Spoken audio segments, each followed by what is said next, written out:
Quiero ir. Y la flautista de Hamelin ¡Apa! de la política es Laura Godfrey. Alex. Hola Lau, bienvenida a la Argentina. Hola, ¿Cómo estás? bienvenida a la Argentina. Todo bien, chicos. ¿De Todo qué bien. nos vas a hablar en esta jornada mágica de jueves? Voy a hacer un pequeño disclaimer primero. Sí. Salieron los datos del Observatorio de Femicidios en Argentina de sí. Adriana... Ay, ¿cómo es? Perdón, lo tengo re chiquito acá. Adriana Maricel Zambrano, que es de la Asociación Civil de la Casa del Encuentro. Todos los años lo hacen. Ya están como más institucionalizadas. Sí. Y bueno, a 8 años del Ni Una Menos, que se va a cumplir ahora el 3 de junio. Toca sudor. Sí, justamente. Bueno, desde el 3 de junio del 2015 al 28 de mayo del 2023 se produjeron 2.282 femicidios, 58 travesticidios y 214 femicidios vinculados de varones, adultos y niños. Tremendo. Eso más o menos, Sí. más que nada lo quería tener a colación porque es un dato bastante importante y bastante alarmante, Sin porque duda. además yo sigo esperando los datos de la Oficina de la Mujer de la Corte Suprema de Justicia de la Nación, que todavía no lo han presentado, que me vieron diciendo que lo iban a presentar a fin de mes del mes que terminó ayer. Sí. Todavía no hay nada. Ellos en la página misma dicen que lo tienen que presentar el 31 de diciembre de cada año que termina. Hasta ahora está solamente el del 2021. Ni siquiera los datos, la base de datos que tiene que ser abierta y pública, no hay nada. Tremendo. No hay nada. Y vos estás insistiendo bastante ahí en la corte y, Sí. y lo que te dicen es no, a fin de mes. Fin de mes. Tenía entendido que lo iban a presentar en un evento que se iba a hacer ahora sobre, en pos de los años que iban a venir en adelante de la lucha feminista. Ahí se iba a presentar ese informe, hasta ahora no vi absolutamente nada. Mirá vos. Nada. Así que, bueno, eso por un lado. Los datos son terribles. Tremendo, sí, Los números son terribles. Sí. Una De, locura. en 8 años que haya más de 2.000 femicidios es un montón. Y sobre todo que no estén los datos de la Corte Suprema, porque de 36 horas que era el año pasado se pasó a 29 horas. Cada 29 horas muere una mujer. O sea, cada menos tiempo. Por violencia de género, sí, Una por eso. locura. Y esos son los registrados, lo que debe haber no registrado. Sí. Además, Claro, ¿no? claro, o, por o eso- caratulado de otra manera. Por eso se viene insistiendo hace mucho tiempo de que se empiecen a dar esos datos, porque estos informes que hace el Observatorio de la Casa del Encuentro siempre lo hace con recortes de diarios, con lo que sale en la radio, con lo que sale en la televisión, y no hay mucho dato de desde donde realmente tiene que Claro. salir, que es desde las comisarías, desde la justicia, desde las oficinas de la mujer que hay en distintas partes del país. Sí. De eso no hay nada. Qué locura. Estamos a 1 de junio del 2023 y todavía Mitad de no año. hay nada Y estamos, además, en un año electoral. en un año electoral. Un año electoral. Sí. Quizás de ahí se entienda también un poco, ¿no? Aunque la Corte Suprema de Justicia... Claro. Bueno, pero es uno de los 3 Pues poderes digo, del Estado y que claro. no tiene nada que ver con, supuestamente, ¿no? Qué loco, qué vergüenza. Tremendo. ¿no? Qué Una vergüenza. vergüenza, Si no sí. fuera por gente como Lau que se dedica a volverlos locos, a estos oretes, nadie se enteraría de estas Sí, cuestiones. volví a preguntar y todavía no me han contestado. Te clavan el visto. Sí, me Te está gosteando la Corte Suprema de Justicia. Ay, Sí, qué sí, sí. hermoso. Tremendo, Lau, Sí, tremendo. pero- Bueno, nos vas a ir contando, amiga, porque Sí. no soltás este tema, por suerte, ¿no? Por suerte No, para todos. y si no lo hacemos nosotras, ¿quién lo hace? Totalmente. Totalmente. Pero bueno, ahora vamos a otro tema. ¡Otro tema! Uno de los potenciales candidatos a presidente de la Nación por el Frente de Todos, Eduardo Guado de Pedro, tuvo una entrevista con Alejandro Fantino hace 2 días y estuvo bastante interesante. A ver, lo que más salió después, que más repercutió, fue cuando contó que él en el 97 viaja a Capital Federal para venir a estudiar, Sí. y después del trabajo que hizo con hijos y con abuelas, decidió ir a la casa en donde habían asesinado a su madre y donde él estaba cuando él tenía 5 meses. Sí, Bueno, él cuenta toda esa historia y eso es lo que se hizo más conocido. sí. Pero después de esa historia, los últimos 40 minutos, él habla de la Argentina que él se imagina. Ok. Y presenta más o menos un poco lo que sería su programa de gobierno, que me parece que es muy interesante lo que cuenta. Cuando vos lo escuchás, lo viene trabajando hace un montón de tiempo. Sí, no tengo Es dudas. algo que ya realmente es una idea que en la que viene él trabajando. Yo la noto muy macro todavía. Claro, No la veo con una posibilidad en 4 años. claro. Sino que A larguísimo a plazo. larguísimo plazo. Cuando Fantino le pregunta A la mitad de estos 40 minutos le hace la pregunta de si soy Marita de Villa de las Escobas, le tiró una cosa así. Pero tan Fantino. Sí, contámelo como si fuera la estúpida de mi tía, la odia a su tía Fantino. Sí. Bueno, él cuando le pregunta sobre qué Argentina es la que él se imagina, él da dos datos interesantes que él dice que el 39% viven alrededor de los puertos en Capital y después el 56% entre La Plata y Rosario. Sí. Entonces dice, ¿es federal? No. Claramente no. De ahí él empieza a hablar sobre una federalización y que quiere que el federalismo sea empezar en el norte. ¿Por qué? Para volver a conectarte con la región, con los países de la región, Bolivia, Chile, Brasil, y además porque él empieza a hablar que el negocio marítimo está en el Océano Pacífico. El comercio está empezando a salir por ahí. Por ejemplo, la soja que venden en el norte sale por ahí, no salen los puertos de Capital. Entonces él habla mucho sobre eso. No habla de ninguna provincia en cual instalar la capital, no dice absolutamente nada. Ya lo vemos con bastantes gobernadores de la provincia del norte. Sí. Pero él ya viene trabajando hace mucho tiempo sobre esa cuestión. Bueno, recordemos el ministro del Interior. Él es ministro del Interior.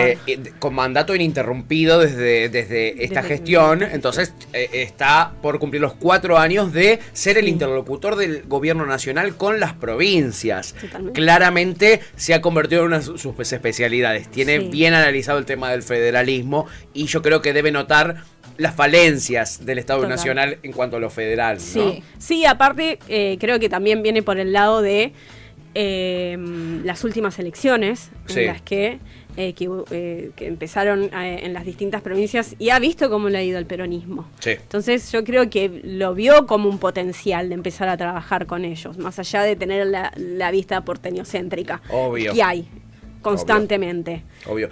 Además, él es el que hizo la rosca para que la mayoría de las provincias desdoblen sus elecciones, no estén atadas a las nacionales y así logren ganar los gobiernos peronistas en las provincias. Claro. Es una jugada muy buena, políticamente hablando. Totalmente. ¿No? Uno puede estar de acuerdo o no con los oficialismos provinciales, pero digo, es una jugada muy pilla. Y que le vino muy bien al peronismo en las provincias. Bien. La verdad es que lo han visto muy bien desde las provincias. Y además es un candidato que no es de Capital. Claro. Él es de Mercedes. Me pongo de pie, aunque no soy de ahí. De Mercedes, provincia de Buenos Aires. Incluso él cuenta que él vive en Mercedes y viene todos los días para Capital. O sea, no es que sabía eso. Sí, él no vive acá en Capital. Él vive en Mercedes. Mercedino full time. Sí. Bueno, ahí toda la primera parte, cuando él habla un poco de su historia, él cuenta que en Mercedes tampoco es que tiene 3 hectáreas, tiene 600. Bueno, sí, le hizo un montón de preguntas Fantino, como no sé cuánto el valor del tambo, cosas de campo que ellos dos saben. Sí, porque los dos son de campo, Fantino también lo es. Claro. Y bueno, después en un momento me anoté un par de cositas bastante interesantes, 4 o 5 puntos, sobre todo, bueno, la primera, lo del federalismo en el norte. Después le pregunta sobre geopolítica y le habla sobre las últimas entrevistas que hizo Fantino cuando habló con los candidatos a presidenciables, que eran Scioli, Larreta, Patricia Bullrich. Bueno, Guado ahí no apareció, que incluso habló la Corte Suprema de Justicia, terminó hablando ahí, o sea, no, a ellos no le preguntó cuál es el federalismo. No. En el que cuando le consultaba sobre la geopolítica, obviamente que fue en un evento en donde están empresarios norteamericanos, todos decían, no, vamos a mirar al norte. Cuando fue Lamcham, ahí está, siempre me lo olvido, perdón. Nadie se acuerda, solo yo, boludo. Él no habla ni del norte, ni habla sobre los acuerdos que está haciendo Massa con China. Él habla sobre diseñar un modelo productivo, acordarlo y pensarlo con lo que necesita el mundo, pero lo que le puede entregar Argentina. Porque él lo que dice es siempre lo que está sucediendo este último momento es que las potencias se pelean por nuestros recursos. Claro. Y él lo que dice es, no, hay que imponernos y decir, nosotros vamos a vender esto, pero esto es nuestro. Y además, él lo que remarca, sobre todo de lo que ha trabajado en el norte, que es donde está el litio, en donde está el gasoducto. No, el gasoducto. No, está al sur. La minería. La minería. Y el cobre está allá. Y el cobre. Entonces, él lo que habla es que con el trabajo que hizo desde el Ministerio del Interior, logró. Él hizo un proyecto que tiene 1.400 obras. Opa. en el que está la luz, el gas, puentes, Sí. electricidad, puertos, fibra óptica, internet. Ese proyecto Sí. ya está hecho. De esas 1.400, hay 780 que ya fueron acordadas con el gobierno y la financiación ya está conseguida Zarpado. con el Banco Internacional. Con el BID. Con el BID, Banco Interamericano de Desarrollo. Con el banco. Tremendo ese Eso dato. lo consiguió Guado de Pedro. Esa. Con Mi razón. presidenta.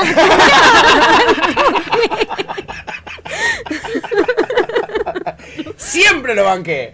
Siempre lo banqué. Es muy loco eso.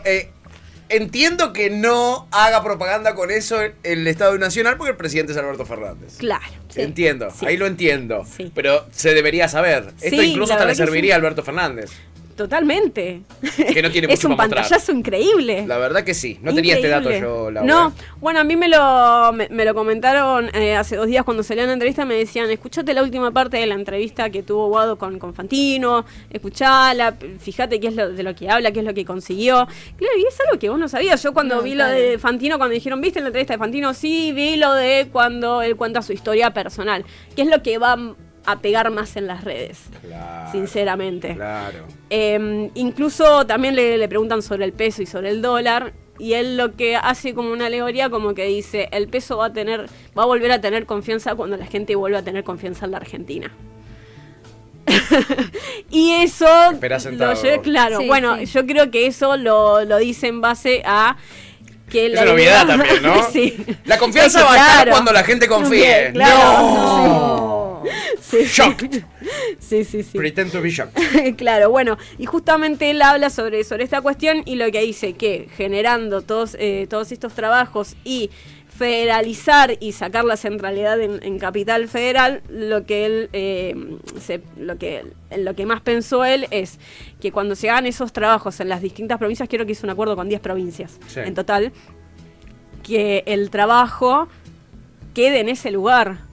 O sea, porque él ponía, creo que como ejemplo, no Sí. sé, YPF, las oficinas centrales las tiene en Puerto Madero, Sí, sí, sí. Claro. pero la producción la tiene en distintas provincias, Totalmente. de la que viajan un montón desde capital para esas provincias y de provincia a capital. Federalismo cero, porque no te Federalismo. genera No. puestos de trabajo en esas provincias. ¿No? Así que, bueno, esos son los ejes principales con los que estuvo hablando Guado con Fantino. Me pareció muy interesante. Muy interesante. Me dio un poco de bronca no haberlo visto Cuando salió. claro, o un poco más desde las redes, que no lo hayan impulsado desde la famosa remisería. Sí, la remisería de la Rosada. De la Rosada, que tengo muchos amigos ahí. ¿En serio? Sí. No sé por qué no me extraña, la verdad. Tenemos una ex compañera de PPT trabajando ahí. ¿Me estás cargando? Sí. No te voy a pedir que Después lo te digo digo. ahora porque son todos secretos, son todos como Claro, superhéroes, no sí, puedes sí, saber sí, su sí, identidad, no, lo de la remisería de la Rosada. Después te cuento. ¡Ay, no! ¡Me muero! Pero bueno, creo que fue la primera proyección a futuro si una persona es gobierno que lo tiene bastante más aceitado. Muy interesante, Lau. Sí, a mí me gustó mucho lo que escuché. Muy interesante Sí, porque, bien. sobre todo, lo que más me llamó la atención es algo que perdió el peronismo con el gobierno de Alberto Fernández. Bueno, los que dice Moreno, al final votaste un radical, en un punto tiene razón, porque Alberto Fernández desestima por completo desde un principio, tanto él como Cafiero como Vélez, la posibilidad de llevar adelante un gobierno peronista hablando de geopolítica, ¿no? Tercera posición, que es el gran invento geopolítico del peronismo, ¿no? La tercera posición, ni con un polo, ni con el otro, ni con los yanquis, ni con los chinos. Y yo lo que puedo leer entre líneas de lo que vos me estás contando, él está tercera posicionando. Lo dice. ¿Lo dice? Lo dice. Ah, mirá, Sí, mirá. sí, lo es que dice. sí, lo perdió por completo el peronismo con Alberto Fernández, que trabó Sí. un montonazo de negociaciones con China. Lo hacía Vélez. Vélez lo hacía de una manera que es muy buena porque es muy hábil. Vélez es un pro-yanqui histórico. Y es un maestro en el arte de dilatar negociaciones con China o con Rusia. Lo que hacía Vélez faltaba a las reuniones de negociación, por ejemplo, para el desarrollo de Atucha 3. Y vos faltás a la reunión donde se te explica cómo se va a ejecutar el plan de desembolso de dinero. Entonces, la próxima reunión es dentro de 6 meses. Vos faltando una reunión, pateaste De 6 6 meses el meses. acuerdo. Y eso lo hizo con un montón de cosas. Atucha 3 no la tenemos por culpa de Vélez, Alberto y Cafiero, ¿no? Metámoslo esos dos también en la bolsita. El gasoducto Nestorquino se podría haber hecho antes con inversión china, no quisieron. Cuando la oposición empezó a quejarse, recién ahí activaron y se lo dieron a Techín. Hay en este gobierno una ausencia total de uno de los símbolos del peronismo, que es la tercera posición. Sí. Así que entiendo por dónde viene Guado y se explica también sabiendo que él tiene ese vínculo tan directo con los peronismos provinciales, amiga. Bueno, y al final, antes de que me olvidara, porque no me lo anoté, pero me lo acordé ahora, él en un momento habla, si llega a ser gobierno, o lo que tiene que hacer el gobierno, es sentarte con los distintos sectores, y habla de sentarte también con los dueños de los medios de comunicación. Puesto menor, presidente. Claro. Porque ahí Fantino le pregunta, ¿una nueva ley de medios? No, dice, no, sino que hay que sentarse porque, bueno, empieza a enumerar unas ciertas críticas a los medios de comunicación sobre cómo imponen y ese tipo de cosas. Él fue muy criticado en su momento, recuerdan, por esa foto con directivos de Clarín en La Rural. La Rural. En un evento como es la Expo Agro, organizado por la Cámpora, porque la Cámpora, YPF Agro, la caja esa la maneja la Cámpora, era lógico que esté, además, ¿no? Sí. Es el sector más productivo del país, el único que genera divisa, porque somos un país agroindustrial, entonces tiene que estar el gobierno ahí presente. Es pillo, la verdad, por lo que puedo ver, ¿no? Es bastante pillo a la hora de plantear posibles políticas a futuro. Interesante lo de Guado, muy interesante. Vamos a ver qué dice el pueblo, con la columna de Laura Gottfried. A alguien se le cortó, estaba acá llorando porque se estaba perdiendo la columna. A ver qué dice el pueblo. Tráiganme una urna urgente, dice Lucio. Jorgito dice, para. A ver si en algún momento lo hizo Fantino, seguro. Vamos, loco, la capital en mi Santiago del Estero, dice Jorgito. Bueno. Amigo, vamos para allá, llevamos la radio para allá. En tu casa, ahí en Santiago. Jorgito dice, China debe quedar más cerca por el Pacífico. Y Lucio dice, la puta madre, ¿se me cortó a mí nomás? Ah, fue a mí, dice. Jorge dice, pero que HDP no confía en su propio país. Ya sé, los pocos que más espalda tienen para hacer este país sí y este país no, dice Jorgito. Luchito dice, eso no importa nada a la gente, quieren saber cuándo audicionó para Bandana. Dice... Ay, qué boludo. Kurt dice, Lau, ¿tu pareja es Tomás Rebord? Dice, porque vi, por algo que vi en Twitter, pregunto. No tengo idea. No digas eso, ella está no casada con una persona. La estás metiendo en un lío amoroso. Claro, O sea, nada, todo bien con Rebord. Pero aguante Martín, viejo. Obvio. Pasa el trapo. Moreno tiene que estar en el próximo gobierno, dice Luchito. Vélez te la duerme para siempre, dice. No, olvídate. Moreno tiene que estar en el gobierno de quién, Lucho. Claro. De Juan 23, tu ídolo. Jorgito dice, Kurt, eso sería y se pondría más interesante. Cortamos todos con las novelas toscas de la vieja, dice Jorgito. Y Kurt dice, para mí tenemos que aislarnos de todos, menos de Europa y Estados Unidos. Muy buena decisión esa. Muy bueno. Sobre todo Brasil, que es nuestro principal socio comercial. Ailémonos Claro. de ahí. Total. Aparte le debemos plata, es como un pagadios. Sí. Chao. Nos vimos, Lula. Nos vimos, amigo. En fin, Adiós, Laura Ciudad Gottfried, de Dios. Laura Gottfried con su tremenda columna política. Bueno. La verdad, un lujazo que nos damos.